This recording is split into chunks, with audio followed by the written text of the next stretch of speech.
Switching gears completely, a little automotive metaphor for you.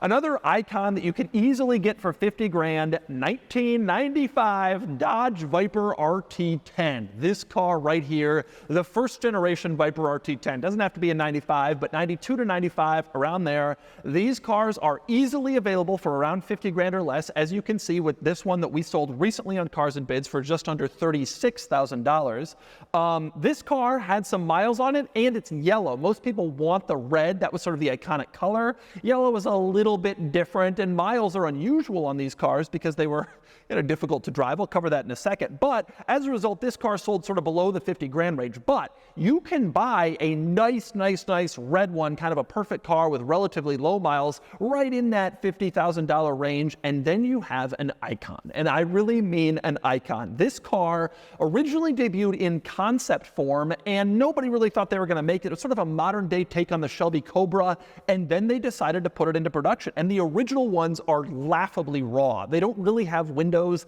They don't really have door locks in a traditional sense. They don't really have a roof that works all that well. The whole car was absolutely stupid and absurd, and that's what made it cool. It was basically an exotic, crazy-looking body bolted to a V10 with a manual transmission, and it was awesome. Now, I owned a second-gen Viper, 97 Viper GTS, which I absolutely loved. Those have gone past the $50,000 mark now, and those are also iconic cars, the blue, white stripes Viper. But it's worth pointing out that the second-gen Viper, which came out 96, 97, that era, it softened the experience a bit. You had windows that rolled up and down.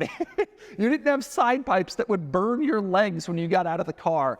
It was a very cool car still, and in some ways it was a better car. In many ways it was a better car, but it wasn't quite the original iconic ridiculousness that the very first Viper was when it first came out in those first years. And I gotta say, the original Viper still remains a deal. A lot of people, myself included, have questioned why this car has never really risen heavily in value, and I'm still surprised that it hasn't. But I think a lot of the problem rests in its kind of difficulty to use, to own, to operate. They're reliable cars and they're cheap to own, but no roof, no windows, that kind of gets to a person after a while. And I think the inconvenience factor has never seen them shoot up in value. But it is certainly an icon. It is a famous car that a lot of people had posters of growing up, car models of. I know I did. It is a very special car, and the fact that you can get one for 50 grand is pretty cool.